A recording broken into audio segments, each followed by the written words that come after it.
동안 우리의 목자가 되셔서 우리를 때로는 푸른 초장으로 잔잔한 물가로 우리를 인도하시고, 때로는 사망의 음침한 골짜기를 다닐 때도 하나님이 우리와 함께 하셔서 오늘 있게 하신 에벤에셀의 하나님께 감사와 찬양과 영광을 올려드립니다. 한 해 동안 많은 일들을 여러분이 경험을 하셨습니다. 좋은 일도 있었지만 안 좋은 일도 있었습니다. 사망의 음침한 골짜기가 가정이 아니고 실제적으로 우리의 삶 속에 있었습니다. 그럼에도 불구하고 사망의 음침한 골짜기를 통과하고 난 다음에는 원수의 목전에서 상을 차려주시는 하나님을 기대하며 여기까지 달려왔습니다. 앞으로도 그럴 것입니다. 우리의 인생이. 인생길에 목자의 사랑, 하나님의 사랑, 그것을 우리가 생각하면 감사와 찬양을 드릴 수밖에 없습니다. 이 세상에서 가장 아름다운 단어는 무엇일까요? 신앙생활을 잘하려면 눈치가 있어야 돼요. 제목에 있습니다. 사랑. 언제나 가장 좋아하는 단어는 사랑이로 1등을 늘 유지하는 단어가 사랑입니다. 사랑은 쉬운 게 아니에요. 사랑 누가 말했나? 사랑은 눈물의 시작. 많은 정의들이 있습니다만 사랑을 딱 이것이다라고 말하기는 어렵지만 사랑만큼 좋은 단어는 없어요. 하나님의 사랑을 받아들이는 자, 하나님의 사랑을 아는 자가 믿음의 사람이에요. 믿음이 있는 사람이요. 믿음 있는 사람의 공통점이 있습니다. 순진하다는 거예요. 오늘 본문 이 4장 16절을 보세요. 하나님의 사랑을 알고 하나님을 믿었나니 하나님은 사랑이시라. 믿음 좋은 사람은 순진하다는 거예요. 요한복음 12장에 보면 예수님께서 예루살렘에 올라가실 때마다 들렸던 집이 있어요. 그 집이 베다니의 나사로의 집입니다. 약간 예루살렘에서 2.5km 정도 떨어진 곳인데 예수님 가정적으로 가장 친밀하게 지냈던 가정이 바로 그 가정이에요. 근데 그 가정은 3명이 살았어요.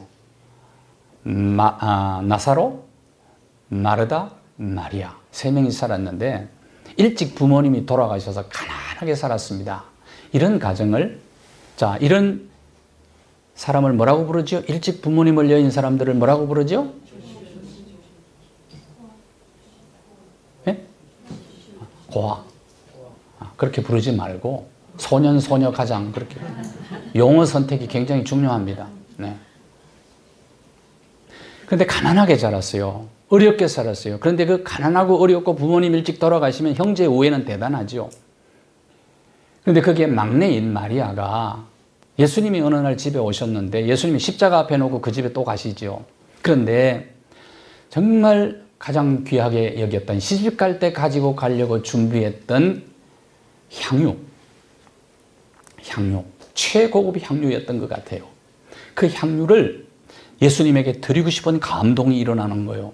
그러니까 마리아가 얼마나 순진한지 감동이 일어나면 실천을 합니다. 믿음 좋은 사람은 순진하다니까요. 순진하다. 옆에 분에게 물어보십시오. 순진하십니까?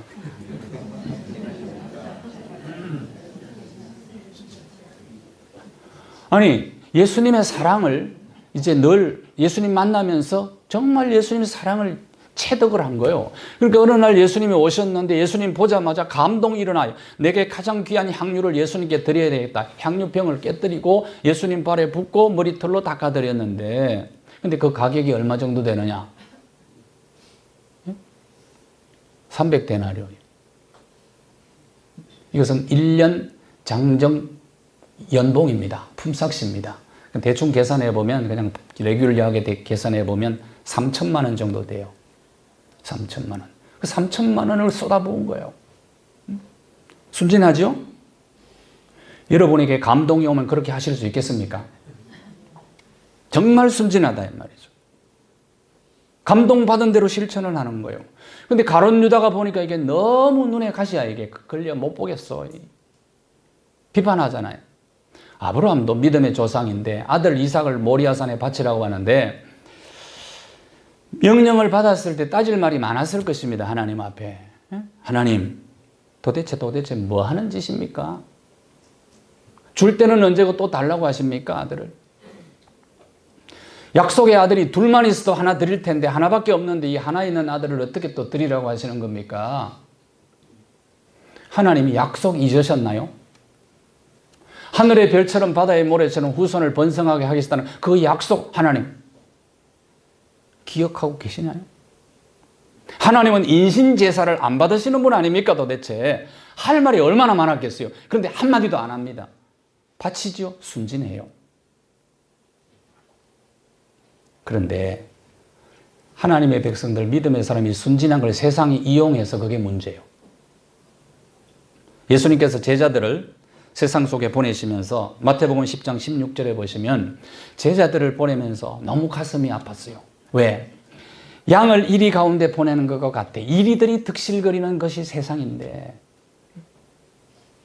너희가 세상에 나갔을 때는 뱀같이 지혜롭고 비둘기같이 순결하라. 예수님이 가슴 아픈 마음으로 이 말씀을 제자들에게 주신 거예요. 세상은 뭐와 같다고요? 이리떼가 득실거리는 것과 같다는 거예요. 그렇기 때문에 순진하면 이용당하기 쉽다. 이용당하지 말아라 그 말입니다. 이 말은 속지 말아라. 세상에게 당하지 말아라. 그래서 하신 말씀이 뱀같이 지혜롭고 비둘기같이 순결하라. 하나님의 사람, 믿음의 사람이 순진하기 때문에 세상에게 속을 수가 있다는 거예요. 지난주에 뉴스에 보험 사기단이 나왔어요. 이 교통사고를 한번 당해보니까 그 세계를 좀 알겠더라니까. 내가 회의를 느꼈어요. 외제차를 몰고 다니는 보험 사기단이 얼마나 사기를 치는지. 이게 앞에 가다가 갑자기 브레이크를 밟아. 그러니까 고급 승용차 갖다 부딪히니까 얼마나 많이 보상금을 물어줘야 됩니까? 그래서 몇 억을 사기치는 사람이 또 있고. 세상이 그런 곳이야. 거짓 영이 사람들에게 역사하고 있는 암울한 시대에 우리가 그래도 2019년 한 해 동안 잘 지낸 거 감사하십시오. 세상이 보통 세상이 아니에요. 내가 보니까. 그래서 내가 굳게 다짐한 게 있어요. 세상에게 속으면 안 되겠구나. 이번에 사고 당하고 나서 속으면 안 되겠구나. 속으면. 그래서 예수님께서 뱀 같은 지혜를 가지라면 뱀에게 지혜를 배우라는 거예요. 뱀 하면 여러분은 어떤 이미지가 떠오릅니까? 저는 떠오르는 이미지가 있어요. 어릴 때 뱀을 그렇게 때려잡았네. 뱀만 나타나면 때려잡았어. 왜냐하면 산촌이기 때문에 문만 열고 나가면 뱀이 있어. 집 안에도 뱀이 있어서 큰 구렁이. 근데 구렁이의 특징은 물지 않아. 물어도 독이 없어. 그러니까 같이 놀아도 됩니다. 그래서 집안 지킴이라고 그랬어요. 그럼 막 두들기자. 왜 때려잡았느냐? 이유가 있습니다. 나를 놀라게 하니까 때려잡아. 먼저 두려워. 뱀은 징그럽고 두려워. 때려잡아. 또 하나는 새끼를 많이 칩니다. 뱀이. 그래서 잡아야 돼. 또 하나는 여성들은 까무러치게 놀래. 그러니까 뱀은 잡아야 돼. 뱀 잡을 때는 어렵지 않습니다. 막대기 하나만 있으면 누구나 잡을 수 있어요. 아무데나 때리면 그게 허리야. 그러니까 그게 뱀 잡는 건 어렵지 않습니다.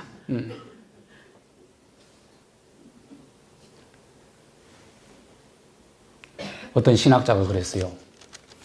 한국 신학자가. 하나님께서 아담과 하와를 한국 사람으로 안 만들어서 넘어졌다는 거예요. 유혹받았다. 한국 사람들은 단백질을 너무 좋아하기 때문에 보는 쪽쪽 잡아먹으니까. 그러면서 어느 목사님이 그러더라고요. 세계에서 귀신을 제일 잘 쫓아내는 목사님이 한국 목사님들이다. 그런 얘기를 했는데 어쨌든 뱀은 영적으로 사탄과 마귀죠. 요한계시록 12장 7절에서 9절을 보면 하늘에 전쟁이 일어나는데 천사장 미카엘과 그의 사자들과 용과 그의 사자들과의 전쟁이 일어났다 이 말이에요. 그런데 그 용을 뭐라고 얘기했습니까? 옛뱀이고 곧 마귀다. 옛뱀 마귀 똑같다는 얘기. 마귀나 사탄은 똑같은 얘기입니다. 사탄, 옛뱀, 마귀. 옛뱀은 아담과 하와를 에덴 동산에서 속이던 마귀를 얘기하는 거예요. 그런데 그거는 어떤 존재냐? 특징이 천하를 꿰는 자라는 겁니다. 세상이 왜 이렇게 거짓으로 가득 차 있습니까? 회의를 느낄 만큼, 정말 사람들에게 시험을 받을 만큼 왜 거짓된 사람들이 이렇게 많냐 이 말이에요. 이 세상에는 온천하를 꿰는 자 때문에 그렇다고 말이에요. 자, 그런데 뱀의 입장에서 한번 생각해 보십시오. 뱀은 자기를 보기만 하면 다 놀래지, 다 때려잡으려고 그러지.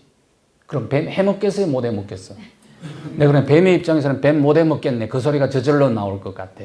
뱀은 그런 존재다 이 말이죠. 그런데 예수님께서 왜 뱀에게 지혜를 배우라 그럽니까? 에덴 동산 이후부터 그렇게 때려잡는데도 지금까지도 뱀이 많아. 생존 지혜가 있어.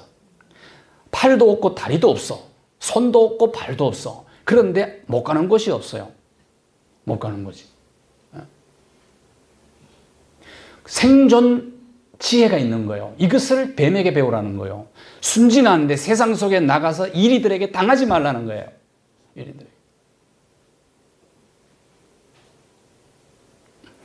세상의 말은 진리가 없습니다. 누구 말을 믿어야 될지 모르겠고 뭐가 옳은지도 잘 몰라. 왜? 온천하를 깨는 자가 사람들 속에서 역사하기 때문에 그런 거예요. 의사들이 언젠가는 방송에 고사리가 항암 물질이라고 좋다고, 그런 게 고사리 좋다고 그러니까 많이 먹었어요. 근데 또 얼마 지나니까 또 의사가 또 그렇게 발표해서 발암 물질이 있다. 누구 말이 맞아요? 다 맞아요. 고사리 속에는 발암 물질도 있을 수 있고 항암 물질도 있을 수 있는 거예요. 진리는 아닙니다. 누구의 말이든지 세상 사람들의 말. 지를 두 그룹으로 나눴어요. A그룹과 B그룹을 나눴는데 A그룹은 운동을 열심히 한 지야. 그래서 보니까 건강하게 잘 지내더라. 운동을 열심히 하면 건강에 좋다고 발표를 했어요. 그 다음에 또 이제 B그룹은 운동을 안 하는 지야. 그런데 나중에 또 이렇게 발표했어. 운동 안 하는 지가 훨씬 더 건강하더라. 세 번째 발표입니다. 운동을 해도 하는데 지가 스스로 하고 싶어서 지 스스로 하는 지가 제일 건강하더라. 이렇게 나왔어. 누구 말을 믿어야 돼? 열심히 뛰어서 건강하다 하는 발표를 듣고 암 환자 남편을 둔 아내들이 남편을 밖으로 다 쫓아냈어. 운동하고 오라고. 근데 어떤 사람들은 더 건강해졌어. 건강해진 사람은 어떤 사람이냐? 나가가지고 내가 암을 이길 수 있다. 이까지 암이 뭐 암 별거냐. 그리고 열심히 뛰다가 건강을 회복해서 신바람나게 운동을 했어요. 그런데 대부분의 남편들은, 암 환자 남편들은 뛰다가 더 악화돼서 죽었어. 그 왜 그러냐? 아이고 힘들어 죽겠네. 이럴 판에는 죽이는 게 낫겠네. 그러다 뛰다가 죽었다 그 말이에요. 누구 말을 믿어야 됩니까 도대체? 참을 찾기가 참 어려운 시대에 돼 있어요. 응?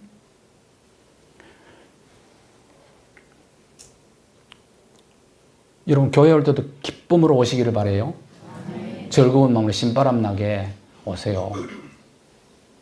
아내의 등살에 못 이겨서 가정의 평화를 위해서 억지로 오면 은혜가 안 되잖아요. 운동도 마찬가지요.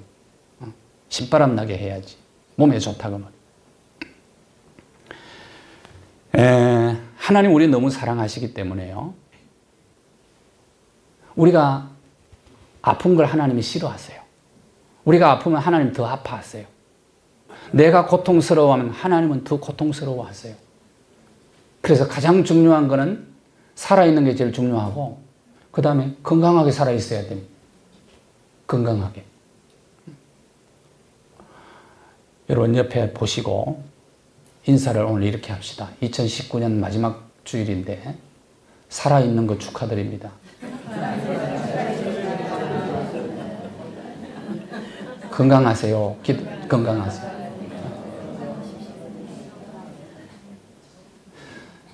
생과 사의 갈림길입니다. 세상 사는 거는 살얼음판과 같아요.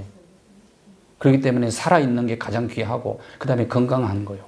우리 몸의 세포가요 60조 개가 있어요. 60조. 그러니까 우주예요. 우리 몸이 60조. 그 세포 속에는 염색체가 있는 거 아시잖아요. 배웠잖아요. 몇 쌍이 있다고요? 23쌍이 있어요. 그 염기서열이 염색체 속에 또 있다네. 염기서열. 그 염기서열을 유전자라고 그래요. 유전자. 이제 안 믿는 과학자가 발견했는데 가고 이런 얘기를 했어요. Ghost in your gene이라는 얘기를 했어요. 무슨 말이에요? 네 유전자 속에 마귀가 있다 이거예요. 안 믿는 사람. 그럼 예수 믿는 사람 유전자 속에는 뭐가 있겠어요? Holy Spirit in your gene. Holy Spirit. 안 믿는 자와 믿는 자의 차이가 그거요. 유전자 속에 마귀가 역사하냐, 성령께서 일하시냐. 자, 한 해 동안 여러분은 어떤 사람으로 살았어요? 전도가 뭡니까? 영을 바꾸어 주는 거예요. 이게 전도예요. 그래서 안 믿는 자의 속에 염색체가 이게 유전자인데 이게 스트레스를 딱 받으면 순서가 바뀐대. 그 염색체는 어떻게 되어 있느냐, 어떤 구조로 되어 있느냐 하면 글자 형태로 되어 있다는 거예요. 글자 형태. 글자 형태니까 나는 진화론을 안 믿고 창조론을 확실히 믿습니다. 왜 그러냐? 글자가 진화하는 거 봤어요? 글자는 진화를 안 합니다. 누군가가 썼지 만들었지. 염기서열을 보면 알 수 있다고요. 하나님이 우리를 창조했다. 그러니까 절대로 우리 유전인자가 동물의 인자로 바뀌지를 않습니다. 그런데 스트레스를 많이 받으면 이게 글자가 바뀐다는 거예요. 하나님이 나님 하로 바뀌는다는 거예요. 그때 뭐가 생기느냐? 몸에 이상이 온다는 거야. 의사들이 그럽니다. 염기서열에 그것이 몇 번 염기서열 염색체 순서가 바뀌면 무슨 병입니다. 무슨 염기서열에 몇 번이 바뀌면 무슨 병입니다. 그렇게 얘기한다는 거예요. 그게 이제 병이에요. 몸의 병이에요. 그러니까 앞으로 여러분이 이제 병원을 가시거든. 만약에 예를 위가 아파서 가거든. 그렇게 얘기하세요. 의사 선생님, 제 위 세포에 있는 염기서열에 문제가 생겨서 왔습니다. 그렇게 얘기하면은 의사 선생님이 여러분을 대단한 사람으로 볼 겁니다. 진짜로 염기서열에 문제가 생겨서 그러는 거예요. 왜 그러냐? 염기서열, 유전자에 악한 영이 역사할 수도 있다는 거예요. 기분 나쁘게 만드는 거예요. 스트레스 받게 만드는 거예요. 그러면 병들면 누가 좋아해요? 마귀는 좋아하겠지만 하나님은 병든 내 모습을 보고 너무 고통스러워 하시는 거예요. 왜냐하면 사랑 때문에. 사랑이 크고 깊을수록 더 사랑하는 자가 고통당하면 더 아픈 거예요.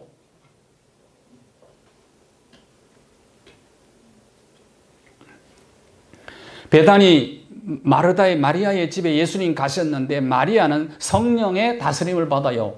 그 마리아의 염기서열이. 그러니까 막 감동도 있고 기쁨도 있고 감사도 있고 황홀도 있어요. 그래서 감동이 오니까 막 3천만 원을 그냥 한꺼번에 쏟아부어요. 그래도 아깝지가 않아요. 사랑에는 낭비성이 따르는 거예요. 그 예수님과 만나면서 예수님의 사랑의 깊이와 넓이와 길이를 체험하고 나니까. 그런데 악한 영의 조종을 받는 가룟 유다는 마음이 다르잖아요.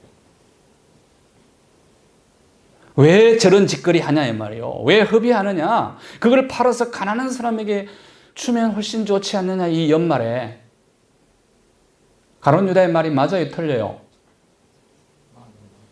참 곤란하면 대답을 안 하시더라고요. 맞아요, 틀려요? 맞지요?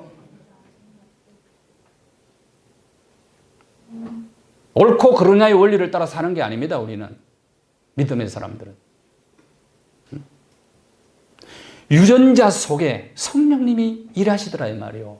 마리아의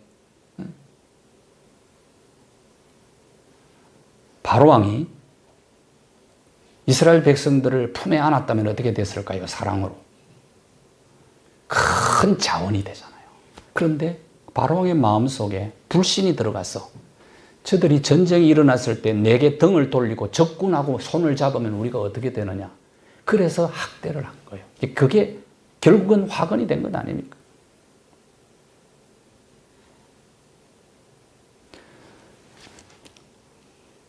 악한 영은 부정적인 생각을 하게 하고 성령님은 긍정적인 생각을 하게 합니다. 오늘 본문에 우리는 하나님의 사랑을 알고 하나님을 믿는 자라. 그렇다면 우리가 어떻게 해야 되느냐. 그 사랑에 마리아처럼 응답해야 되는데 이것이 이웃사랑으로 나타나셔야 돼요. 이웃사랑. 요한일서 4장 11절 같이 읽겠습니다. 시작. 우리도 서로 사랑하는 것이 마땅하도다. 하나님의 사랑을 알고 믿는 자는 이웃 사랑하는 것이 어떠하다고요? 마땅하도다. 그런데 우리는 마땅한 일을 잘 안 하잖아요. 사랑이 뭐냐? 이웃 사랑이 도대체 뭐냐? 이웃의 유익을 위해서 사는 겁니다. 교육의 목적이 이웃 사랑 실천입니다. 신앙 교육도 그렇고 세상 교육도 그래요. 교육의 목적은 사람이 사람답게 사는 거예요. 사람답게 사는 것은 이웃을 사랑하는 거예요. 마가복음 6장 50절에 보면 예수님께서 오병이어 기적 사건이 있은 후에 혼자 기도하러 가시고 제자들끼리만 배 타고 갈릴리 바다를 건너가다가 풍랑 만나 죽게 되었어요. 밤 사경 새벽에 예수님께서 바다 위를 걸어오십니다. 바다 위를 걸어오는데 바다 위로 밤에 깜깜한 밤에 바다 위를 걸어오는 자는 누굽니까? 어떤 존재입니까? 바다 위로 깜깜한 밤에 아무도 없는데 바다 위로 뚜벅뚜벅 걸어와요. 그렇다면 여러분은 누구를 생각합니까? 귀신인데 무슨 귀신? 아니, 물귀신. 근데 그 이스라엘 사람들은 유령. 그 제자들이 놀랐죠. 놀랐다고 그랬잖아요. 제자들이. 아니, 귀신 보고 안 놀랄 사람이 누가 있어요? 근데 예수님, 이놈들 믿음도 없고 풍랑 만나니까 나는 기억도 안 하고 잊어버리고 니들 마음대로 가다가 잘 됐다. 더 놀래키자. 그리고 만약에 예수님께서 머리를 풀어뜨리고 히히히 그랬다면 어떻게 됐을까요? 다섯 심장마비로 제자들 다 죽었을지도 몰라. 근데 예수님은 사랑 때문에 그렇게 못하셔. 제자들이 놀라면 가슴이 아파. 제자들이 고통당하면 예수님은 더 고통스러워. 그래서 안심시키는 겁니다. 안심하라. 두려워하지 말아라. 사랑이 뭡니까? 남의 유익을 구하는 것. 그래서 남을 놀라게 하면 사랑 아닙니다. 놀라게 하지 마세요. 남 부를 때도 부드럽게 불러요. 남을 부를 때 교회에서도 권사님 이렇게 불러야 돼. 권사님 그러지 마요. 깜짝 놀랐네 그러잖아요. 아내들 남편 부를 때 좀 부드럽게 불러요. 여보 그러지 말아. 놀라게 하는 건 사랑이 아니에요. 어릴 때 제가 생각해 보니까 참 짓궂은 장난을 많이 한 것 같아요. 서로 장난이죠.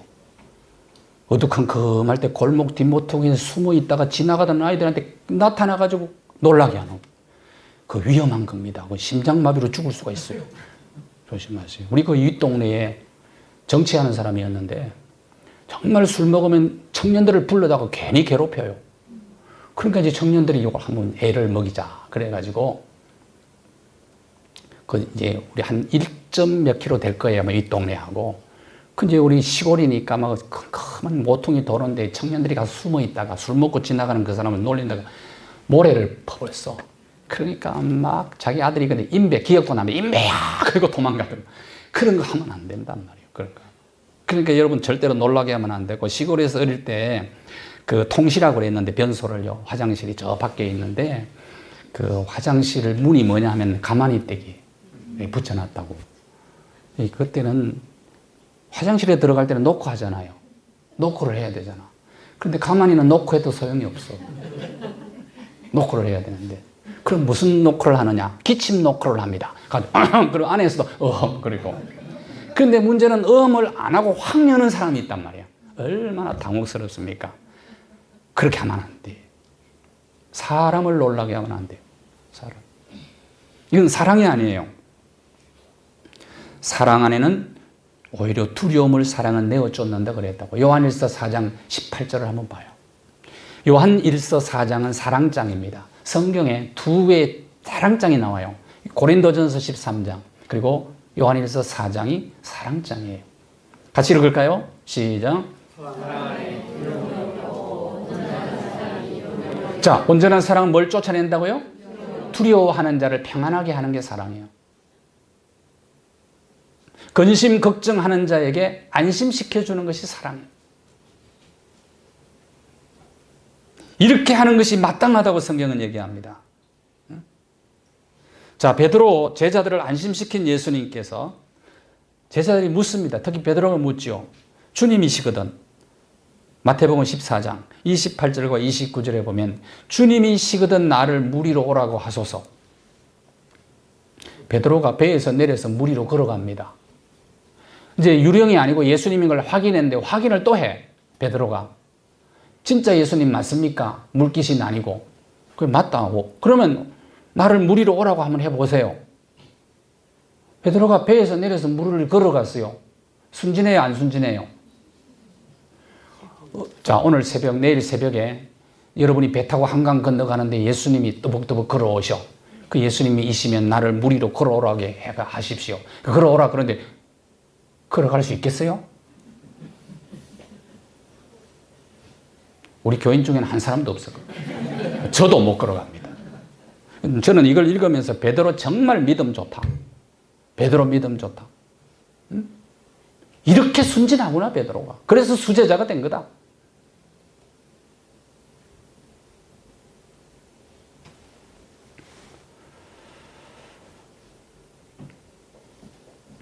그런데 예수님 제자 중에 베드로 같은 사람도 있는가 하면 가룟 유다도 있더라 이 말이에요. 요한복음 12장 4절 5절을 한번 보세요. 가룟 유다가 지금 천하를 꿰는 자의 조종을 받고 있는 가룟 유다가 어찌하여 300데나리온을 가난한 자에게 주지 아니하였느냐. 만약에 가룟 유다가 정말 가난한 자를 생각했더라면 화를 내겠어요, 안 내겠어요? 열을 받겠어요, 안 받겠어요? 모든 사람이 열받으면 열받는 데는 배후에 조사해보면 다 이해관계가 얽혀 있어요. 국회의원들이 왜 저렇게 싸웁니까 요새? 다 이해관계 때문에 그런 거요. 더 자리 차지하려고 더. 국회의장이 화가 나니까 막 욕을 했잖아요. 윤리위원회 해부됐더라고 국회의장이. 얼마나 화가 났으면 국회의장이 막 이상한 욕을 했더라고. 내가 강대상에서 그 얘기는 못 하겠어요.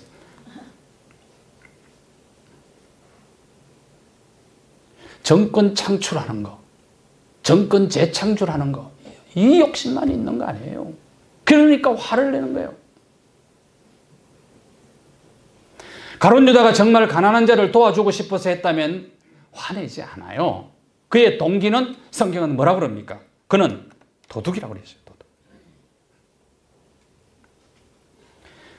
예수님께서 누구 편을 들어주느냐 하면 이때 마리아 편을 들어줍니다. 복음이 전거되는 곳에는 이 여인이 기념될 거라. 그랬더니 그때 가룟 유다 획 돌아가 버립니다. 다시 말하면 요즘 헷가닥이라고 그러지. 한국말로는 헷가닥 해버려. 그 순간에 사탄이 싹 생각을 집어넣는데 어떤 생각을 집어넣습니까? 요한복음 13장 2절이에요.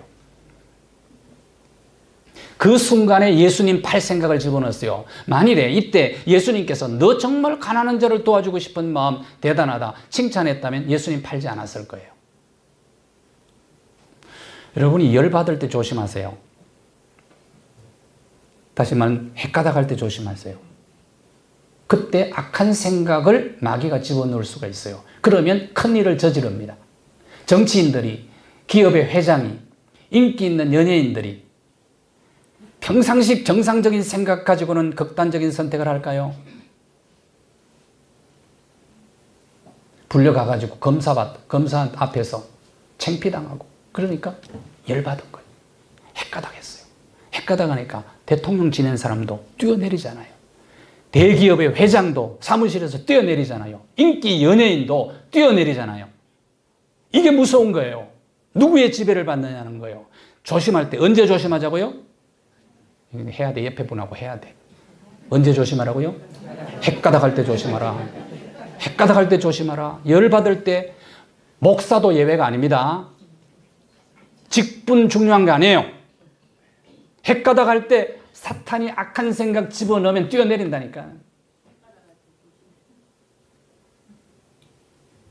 열받을 때 조심하라고 말이에요. 열받을 때. 그래서 성경은 이렇게 얘기합니다. 에베소 4장 26절이에요. 에베소 4장 26절. 같이 읽을까요? 시작. 예, 조심하라는 겁니다. 왜? 마귀가 틈탄다는 거예요.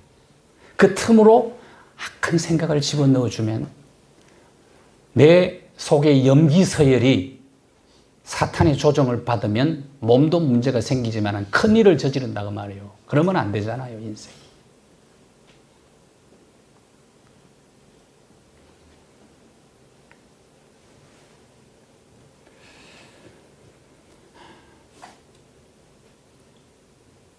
베드로가 예수님 모른다고 부인하고 도망갔어요.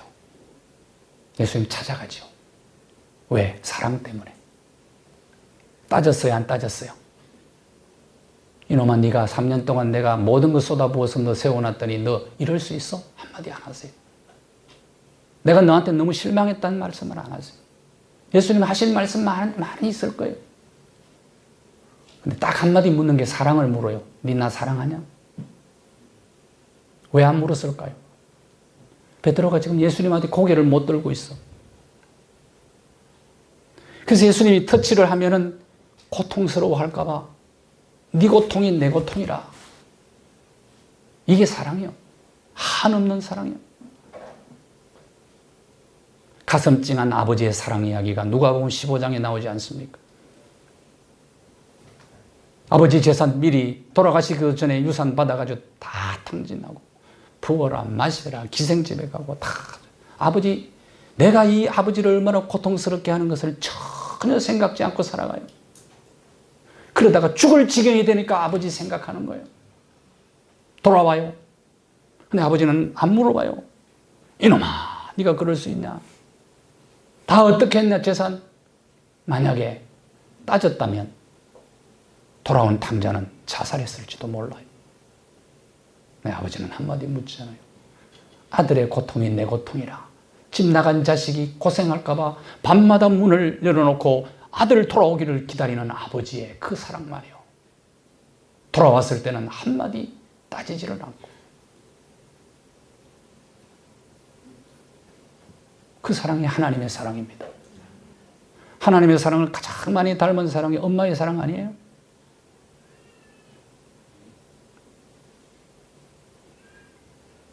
옛날에는 10명씩 나와서 길렀는데 어머니의 사랑이 어떤 사랑? 자식이 밥을 안 먹으면 따라다니면서 밥 먹이려고 100원 줄게 먹어라. 200원 줄게 먹어라. 10명 키우니까 공납금을 어떻게 다 줍니까? 못 주면 옛날에는 불러냈죠. 앞으로 불러내가지고 창피 주고. 그러면 학교 가면서 막 투정합니다. 공납금 달라고. 안 주면 울면서. 효자는 그렇게 얘기합니다. 엄마, 공납금 안 가져가면 오늘 또 앞으로 불려나가서 창피당해야 돼요. 불효자는 이렇게 얘기합니다. 못 줄 걸 왜 놨어? 그리고 나쁜 놈. 근데 공납금을 못 주고 보낸 엄마는 하루 종일 울어요. 가난이 죄지. 근데 어릴 때는 몰라요, 엄마를. 엄마의 사랑. 철이 들고 나서 알지.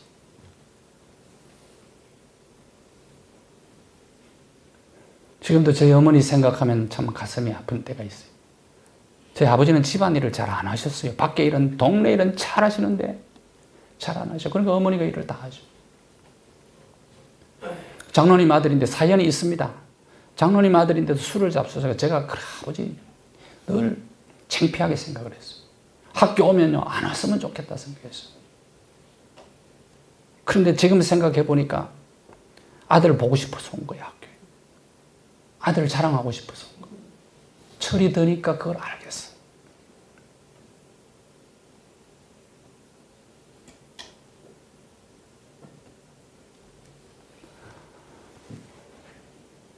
영적으로 철이 들어야 하나님의 사랑을 압니다. 나이 한 살 더 먹는 한 해를 보냈다는 게 영적으로 철 들었다는 얘기예요. 하나님 더 사랑을 아셔야 돼. 하나님의 사랑을 믿어야 됩니다. 그리고 그 사랑에 마리아처럼 반응하며 살아가시게 되기를 주님의 이름으로 축복합니다.